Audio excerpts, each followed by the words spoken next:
थांबा. हा video skip करण्यापूर्वी 1 सेकंद विचार करा. बेडरूममधल्या ज्या समस्यांबद्दल आपण आपल्या सर्वात जवळच्या मित्राशीही बोलू शकत नाही, त्यावर आज आपण उघडपणे बोलणार आहोत. फिंगर्सचा योग्य वापर करून पार्टनरला कसं सॅटिस्फाय करावं हा प्रश्न अनेकांच्या मनात असतो. पण 90% लोक इथेच चूक करतात. आज मी तुम्हाला अशा काही गोष्टी सांगणार आहे ज्या तुमचा दृष्टिकोन आणि तुमचं नातं दोन्ही बदलून टाकतील. आता मला माहितीये, हा विषय ऐकूनच अनेकांनी फोनची स्क्रीन लॉक केली असेल, जेणेकरून घरात कोणी बघू नये. आणि जे लोक हेडफोन्स लावून लपून हा व्हिडिओ बघत आहेत, तुम्ही अगदी योग्य ठिकाणी आहात. हो, ही पहिली प्रतिक्रिया तुम्हाला आली ना? मी आहे डॉक्टर संगीता जाधव, एक अनुभवी गायनेकोलॉजिस्ट आणि रिलेशनशिप हेल्थ एज्युकेटर. गेली अनेक वर्षे मी कपल्ससोबत काम करत आहे. त्यांच्या बंद दरवाजांमागच्या त्या समस्या ज्या ते कधीच कोणाशी शेअर करू शकत नाहीत, ते माझ्याशी शेअर करतात. आणि आज मी तुम्हाला ते सगळं अगदी स्पष्टपणे, आदराने आणि वैद्यकीयदृष्ट्या योग्य पद्धतीने सांगणार आहे. त्यामुळे प्लीज, जर तुम्ही अजूनही या चॅनलला सबस्क्राईब केलं नसेल, तर खाली दिलेल्या सबस्क्राईबचं बटन दाबा. या व्हिडिओला लाईक करा, तुमच्या त्या मित्रांसोबत शेअर करा जे हा विषय समजून घेतील. कारण हा व्हिडिओ कितीतरी लोकांचं आयुष्य बदलू शकतो. चला तर मग सुरू करूया. तर आता पुन्हा आपल्या विषयाकडे येऊया. पहिली आणि सर्वात मोठी चूक, वॉर्मअप नसणे. सर्वात आधी एक साधा प्रश्न. जेव्हा तुम्ही गाडी चालवता तेव्हा इंजिन सुरू करताच थेट 100ची स्पीड पकडता का? नाही ना. आधी इंजिन वॉर्मअप होतं, गिअर्स हळूहळू बदलतात आणि मग स्पीड येते. मग इंटिमेसीमध्ये हा लॉजिक आपण का विसरतो? ही सर्वात मोठी आणि पहिली चूक आहे. कोणत्याही वॉर्मअपशिवाय थेट काहीतरी करण्याचा प्रयत्न करणे.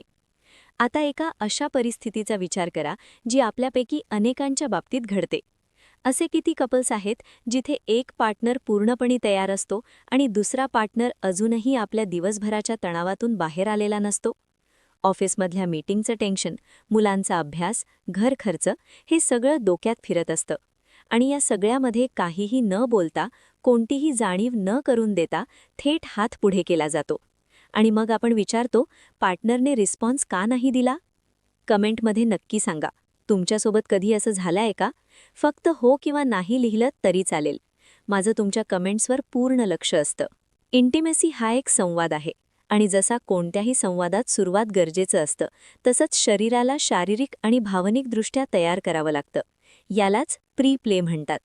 आणि प्री प्ले ही फक्त एक शारीरिक कृती नाहीये, तर ते एक भावनिक आमंत्रण आहे. जे लोक असा विचार करत आहेत की डॉक्टर, हे सगळं तर आम्हाला माहीत आहे, त्यांनी पुढे ऐका. माहीत असणे आणि प्रत्यक्षात करणे यात खूप फरक आहे. मी माझ्या क्लिनिकमध्ये अनेकदा ऐकते, डॉक्टर, मी सगळं बरोबर करतो, तरीही पार्टनर खुश नाही. तेव्हा मी एक साधा प्रश्न विचारते, तुम्हाला माहीत आहे का आज तुमच्या पार्टनरचा मूड कसा होता? ते कोणत्या गोष्टीमुळे दुःखी किंवा चिंतेत तर नव्हते ना? बऱ्याचदा याचं उत्तर असतं नाही माहीत. हा तो क्षण असतो जिथे मला समजतं की खरी समस्या कुठे आहे. भावनिक जवळीक. सर्वात आधी येतं इमोशनल कनेक्शन आणि त्यानंतर फिजिकल कनेक्शन. एका उदाहरणावरून समजून घेऊया. समीर आणि नेहा हे एक कपल आहे. नेहा दिवसभर थकलेली असते, मुलांना शाळेत सोडणे, सासरच्यांचा फोन, कामाचा ताण. संध्याकाळी समीर घरी येतो, जेवतो, टीव्ही बघतो आणि मग थेट खूप अपेक्षा घेऊन बेडरूममध्ये जातो. नेहाची इच्छा नसते. ती काही बोलत नाही कारण समीरला वाईट वाटू नये असं तिला वाटतं. पण ती आतून स्वतःभोवती एक भिंत उभी करते. या व्हिडिओला आत्ताच लाईक करा. जर तुम्हाला वाटत असेल की ही माहिती अधिकाधिक लोकांपर्यंत पोहोचावी, तर खाली लाईकच्या बटनवर क्लिक करा. तर समीरने काय केलं असतं? घरी आल्यावर समीरने नेहाला विचारलं असतं, आजचा दिवस कसा गेला? काही हवंय का? एक कप चहा बनवू का? हे साधे शब्द संवादाचे दरवाजे उघडतात. हे शब्द सांगून जातात की मी तुझ्या पाठीशी आहे, मला तुझी काळजी आहे. रिसर्च काय सांगतो? युनिव्हर्सिटी ऑफ मिशिगनच्या एका अभ्यासानुसार ज्या कपल्समध्ये इमोशनल संवाद स्ट्रॉंग असतो, त्यांच्यातील शारीरिक इंटिमेसीची पातळी नैसर्गिकरित्या जास्त समाधानकारक असते. हा काही योगायोग नाही. कमेंटमध्ये सांगा, तुमच्या मते भावनिक जवळीक ही शारीरिक जवळीकेपेक्षा जास्त महत्त्वाची आहे की दोन्ही समान आहेत? मला खरोखर तुमचं मत जाणून घ्यायचं आहे. स्पर्श, एक भाषा. आता आपण त्या विषयाकडे वळूया जो या व्हिडिओचा मुख्य फोकस आहे, स्पर्श. मी आधीच एक गोष्ट स्पष्ट करते. स्पर्श हे कोणतंही मेकॅनिकल स्किल नाहीये, ती एक भाषा आहे आणि प्रत्येक माणसाचं शरीर ही भाषा वेगळ्या पद्धतीने समजतं. पहिली चूक, दबाव. अनेकांना वाटतं की जास्त दबाव म्हणजे जास्त संवेदना. हे पूर्णपणे चुकीचे. आपल्या बोटांच्या टोकांवर आणि शरीराच्या अनेक भागांमध्ये ज्या नर्व्ह एंडिंग्ज असतात त्या हलक्या आणि सातत्याने स्पर्शाने जास्त ॲक्टिवेट होतात, ना की जास्त ताकद लावल्याने. एक उदाहरण घ्या. समजा तुम्ही एखाद्याच्या केसांवर हात फिरवत आहात.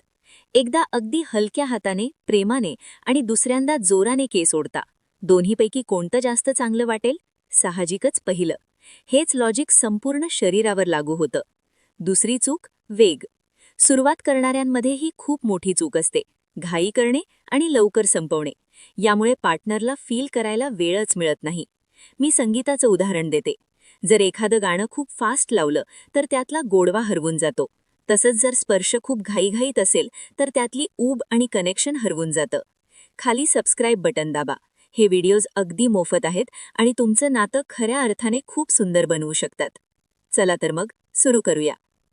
तिसरी चूक, कायम तेच आवडेल हे गृहीत धरणे. पार्टनरला काल जे आवडलं होतं ते आज आवडेला तसं नाही.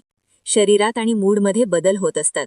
आज जो स्पर्श रिलॅक्सिंग वाटतो तो कदाचित उद्या चिडचिड निर्माण करू शकतो.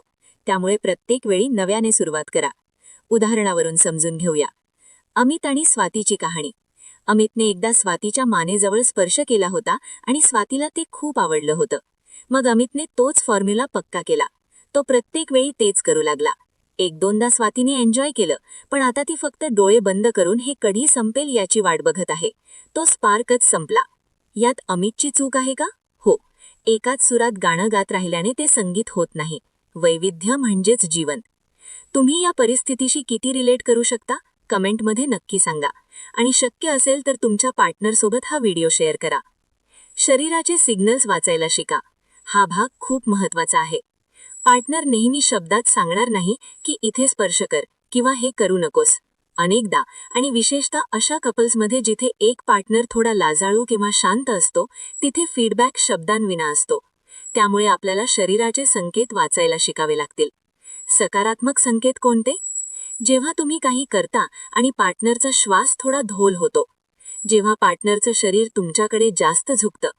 जेव्हा पार्टनरचे स्नायू रिलॅक्स होतात, विशेषतः खांदे आणि जबडा. जेव्हा ते डोळे बंद करतात आणि एक मोठा श्वास सोडतात. नकारात्मक संकेत कोणते? जेव्हा पार्टनरचं शरीर ताठर होतं किंवा ते थोडे मागे सरकतात. जेव्हा ते लक्ष नसल्यासारखे वाटतात, डोळे उघडे असतात आणि इकडे तिकडे बघत असतात. इथे थांबून विचारणं गरजेचं आहे. जेव्हा त्यांच्याकडून कोणताही प्रतिसाद येत नाही, न सकारात्मक न नकारात्मक, हा सुद्धा एक सिग्नल आहे की काहीतरी चुकतंय. स्नेहा आणि रोहनची कहाणी. स्नेहा नेहमी आपल्या नवरा रोहनकडे तक्रार करायची. मला जेव्हा अस्वस्थ वाटतं तेव्हा तुला कधीच समजत नाही. रोहन म्हणायचा, तू सांगतच नाहीस तर मला कसं समजणार? इथे दोघेही चुकीचे नव्हते. स्नेहाने बोलायला हवं होतं आणि रोहनने तिच्या शरीराचे संकेत ओळखायला शिकायला हवं होतं. संवाद आणि निरीक्षण दोन्ही तितकेच महत्त्वाचे आहेत. हा व्हिडिओ आत्ताच आपल्या पार्टनरसोबत किंवा जवळच्या मित्रासोबत शेअर करा. तुमच्या एका क्लिकमुळे त्यांचं आयुष्य अधिक चांगलं होऊ शकतं. फिंगर्सचा योग्य वापर. वैद्यकीयदृष्ट्या अचूक पद्धत. आता आपण थेट त्या भागावर येतोय ज्याची तुम्ही आतुरतेने वाट पाहत होतात. आणि मी तुम्हाला पुन्हा एकदा खात्री देते की हे एक हेल्थ एज्युकेशन आहे आणि मी पूर्णपणे वैद्यकीयदृष्ट्या अचूक आणि आदराने हे समजावून सांगेन. स्टेप 1. हात स्वच्छ करा. तुम्हाला वाटेल ही खूप बेसिक गोष्ट आहे, पण तुम्ही विश्वास ठेवणार नाही की किती कपल्स याकडे कधीच लक्ष देत नाहीत. नखं व्यवस्थित कापलेली असावीत, त्याला रफ कडा नसाव्यात आणि त्वचा कोरडी नसावी. एकदा एक कपल माझ्या क्लिनिकमध्ये आलं. नवरा म्हणाला, माझी बायको नेहमी तक्रार करते की माझा स्पर्श तिला रफ लागतो. मी जेव्हा त्याचे हात पाहिले ते एखाद्या मजुरासारखे होते. कोरडे, भेगा पडलेले आणि नखं वाढलेली. मी त्याला म्हटलं, आधी एक चांगलं मॉइश्चरायझर विकत घे, मग आपण पुढे बोलू. स्टेप 2. बाहेरच्या अवयवांपासून सुरुवात करा. थेट मुख्य भागावर जाणं ही बिगिनर्सची सर्वात मोठी चूक असते. शरीराला टप्प्याटप्प्याने वॉर्मअप करावं लागतं. आधी हात, खांदे, पाठ इथे हलका आणि स्लो स्पर्श करा. हे फक्त यासाठी की पार्टनर कसा रिस्पॉन्स देतोय हे समजून घ्या. कोणता स्पर्श रिलॅक्स करतोय, कशाने गुदगुल्या होतायत, कोणता स्पर्श अनकम्फर्टेबल वाटतोय.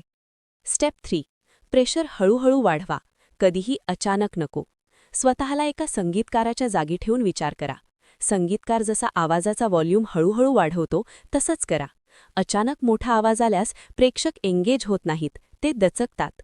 तसंच अचानक दिलेलं प्रेशर शरीराला ताठर बनवतं. स्टेप 4. लय मेंटेन करा. हा कदाचित सर्वात अंडररेटेड सल्ला आहे.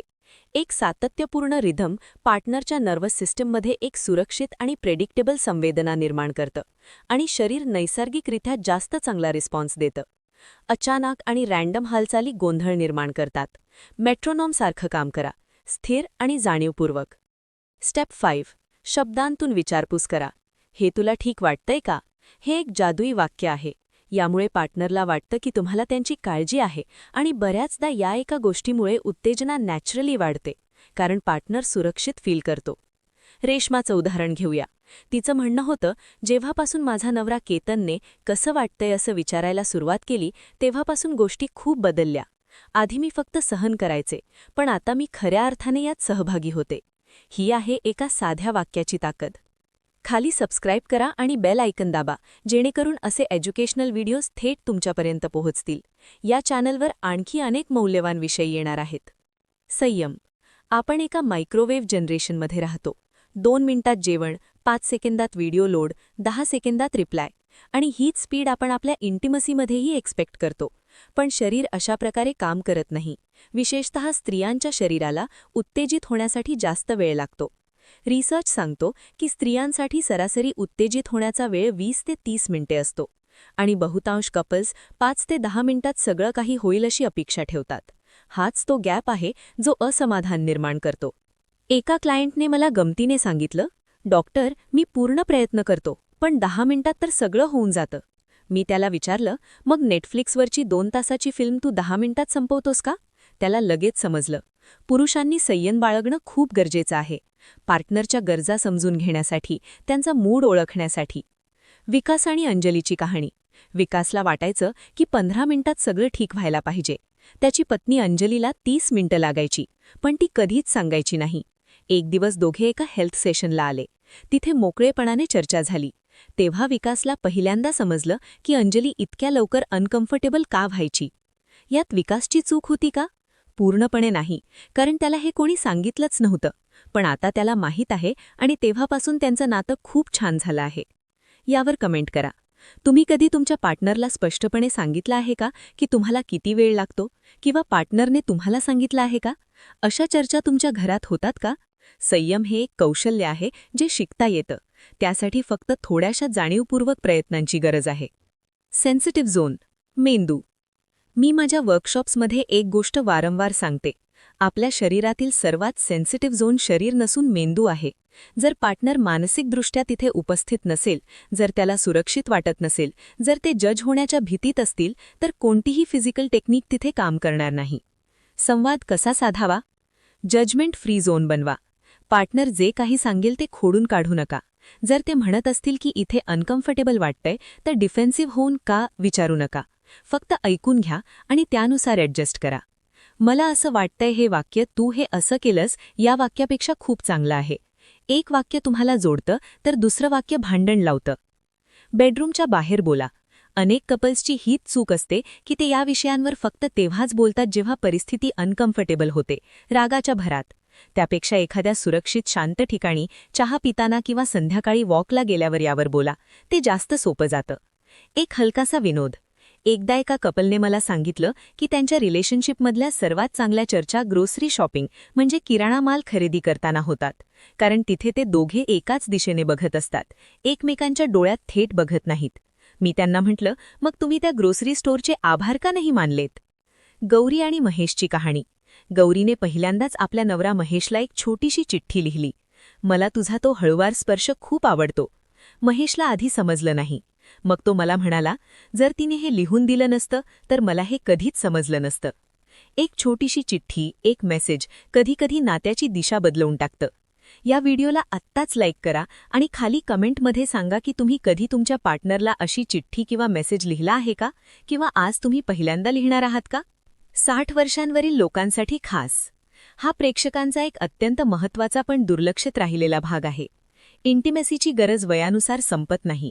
हा एक खूप मोठा गैरसमज आहे. अनेक अभ्यासांतून हे सिद्ध झालं आहे की 60 वर्षांनंतरही जे कपल्स शारीरिक आणि भावनिक इंटिमेसी टिकवून ठेवतात त्यांचं मानसिक आरोग्य, हृदयाचं आरोग्य आणि एकूणच आयुष्याचं समाधान खूप चांगलं असतं. शरीराच्या मर्यादा मान्य करा. सांधेदुखी, कोरडी त्वचा, सेन्सिटिव्हिटी कमी होणं हे अगदी सामान्य आहे, पण यावर उपायही आहेत. मेडिकली सेफ ल्युब्रिकेंट्स, आरामदायक पोझिशन्स, छोट्या पण जास्त वेळा केल्या जाणाऱ्या कनेक्शनच्या क्षणांचा वापर करा. आपल्या डॉक्टरांशी ओपनली बोला. माझ्या एका 68 वर्षीय पेशंट आंटीने मला हसत सांगितलं, डॉक्टर, आता आम्ही दोघं सगळं खूप स्लोली करतो, पण खरं सांगू आता आम्ही जास्त एन्जॉय करतो, कोणालाच कसली घाई नसते. मी विचार केला, हा तर आयुष्याचा धडा आहे, फक्त इंटिमेसीचा नाही. डॉक्टरांशी बोला. जर इंटिमेसीमध्ये वेदना किंवा त्रास होत असेल तर प्लीज आपल्या गायनेकॉलॉजिस्ट किंवा फिजिशियनशी चर्चा करा. ही गोष्ट दुर्लक्ष करण्यासारखी नाहीये. बऱ्याचदा हॉर्मोनल बदल किंवा इतर वैद्यकीय कारणं असतात ज्यावर सहज उपचार होऊ शकतात. फक्त मोकळेपणाने बोलण्याची गरज असते. कमेंटमध्ये सांगा, तुमचंही हेच मत आहे का की इंटिमेसीची गरज वयानुसार कधीच संपत नाही? मला खरोखर तुमचं मत जाणून घ्यायचं आहे. आजच्या व्हिडिओचा क्विक रिकॅप. सर्वात महत्त्वाच्या 10 गोष्टी. 1. इमोशनल कनेक्शन आधी, फिजिकल नंतर. 2. वॉर्मअप करा. बाहेरच्या स्पर्शापासून सुरुवात करा. 3. प्रेशर आणि स्पीड दोन्ही हलके आणि हळूहळू वाढणारे ठेवा. 4. लय सातत्यपूर्ण असू द्या. 5. बॉडी सिग्नल्स वाचायला शिका. पॉझिटिव्ह आणि नेगेटिव्ह दोन्ही बघा. 6. शब्दांतून विचारपूस करा. हे ठेक वाटतंय का? हे विचारणं कमजोरी नाही, ती काळजी आहे. 7. हात स्वच्छ आणि नखं कापलेली असावीत. Basic hygiene. 8. संयम ठेवा. प्रत्येकाच्या उत्तेजित होण्याचा वेळ वेगवेगळा असतो. 9. बेडरूमच्या बाहेरही मोकळेपणाने संवाद साधा. 10. वय हा कोणताही अडथळा नाही, इंटिमेसी ही आयुष्यभर असते. या 10 पॉइंट्सचा स्क्रीनशॉट घ्या, सेव्ह करा आणि या चॅनलला सबस्क्राईब करा जेणेकरून तुम्हाला असे आणखी एज्युकेशनल व्हिडिओज मिळतील. शेवटचा विचार. एक 12 वर्ष एकत्र असलेलं कपल होतं. त्यांना वाटायचं की त्यांना एकमेकांबद्दल सगळं माहिती आहे. मग त्यांनी एका हेल्थ रिलेशनशिप वर्कशॉपला हजेरी लावली आणि एक गोष्ट शिकली. त्यांनी आपल्या पार्टनरला विचारलं, मी आता या क्षणी असं काय करू शकते ज्यामुळे तुला रिलॅक्स वाटेल? जेव्हा पहिल्यांदा हे विचारलं तेव्हा पार्टनरने उत्तर दिलं आणि म्हणाला, हा प्रश्न तू 12 वर्षात पहिल्यांदा विचारला आहेस. काश हे तू आधी विचारलं असतंस. मित्रांनो, शिकण्यासाठी कधीही उशीर झालेला नसतो. या व्हिडिओला लाईक करा, सबस्क्राईब करा आणि कमेंटमध्ये सांगा की आजच्या या 10 पॉइंट्सपैकी तुमच्यासाठी नवीन पॉइंट कोणता होता. मित्रांनो, हे चॅनल फक्त एका प्रश्नाचं उत्तर देण्यासाठी बनवलं नाही. हे त्या सर्व प्रश्नांची उत्तरे देण्यासाठी बनवलं आहे जे तुम्ही कधी थेट डॉक्टरांना विचारू शकत नाही. मला माहीत नाही तुम्ही हा व्हिडिओ एकटे बघत आहात की पार्टनरसोबत की फक्त उत्सुकतेपोटी, पण मला एवढं नक्की माहीत आहे, असे प्रश्न विचारणं, हे जाणून घेण्याची इच्छा असणं हे अगदी नॉर्मल आहे आणि ते गरजेचं आहे. त्यामुळे जर तुम्हाला आजचा व्हिडिओ हेल्पफुल वाटला असेल तर प्लीज खाली लाईक बटन दाबा. हा व्हिडिओ अशा लोकांशी नक्की शेअर करा ज्यांना या माहितीची गरज आहे. आणि कमेंटमध्ये नक्की सांगा की आजच्या व्हिडिओमधला कोणता पॉइंट तुम्हाला सर्वात नवीन वाटला किंवा कोणत्या गोष्टीने तुम्हाला असं फील करून दिलं की अरे, ही तर माझीच परिस्थिती आहे. आणि जर तुम्ही चॅनलवर नवीन असाल तर सबस्क्राईब करा. बेल आयकन दाबा जेणेकरून कोणताही महत्त्वाचा व्हिडिओ मिस होणार नाही. लक्षात ठेवा, हेल्दी रिलेशनशिप फक्त फिजिकल कनेक्शनवर नाही तर इमोशनल समजदारीवर बनते आणि त्या समजदारीसाठी योग्य माहितीची गरज असते. लाजू नका. स्वतःची काळजी घ्या, आपल्या पार्टनरची काळजी घ्या. भेटूया पुढच्या व्हिडिओमध्ये. वैद्यकीय सूचना. हा व्हिडिओ फक्त आरोग्य जागरूकता आणि रिलेशनशिप एज्युकेशनच्या उद्देशाने बनवला आहे. यात दिलेली माहिती ही सामान्य एज्युकेशनल स्वरूपाची आहे आणि ती कोणत्याही वैयक्तिक वैद्यकीय सल्ल्याची जागा घेऊ शकत नाही. प्रत्येक माणसाचं शरीर आणि परिस्थिती वेगळी असते. कोणत्याही शारीरिक किंवा मानसिक समस्येसाठी नेहमी आपल्या रजिस्टर्ड डॉक्टर किंवा क्वालिफाईड हेल्थ प्रोफेशनलशी संपर्क करावा. समाजात आरोग्याविषयी योग्य आणि मोकळी माहिती पोहोचवणे हाच या चॅनलचा मुख्य उद्देश आहे.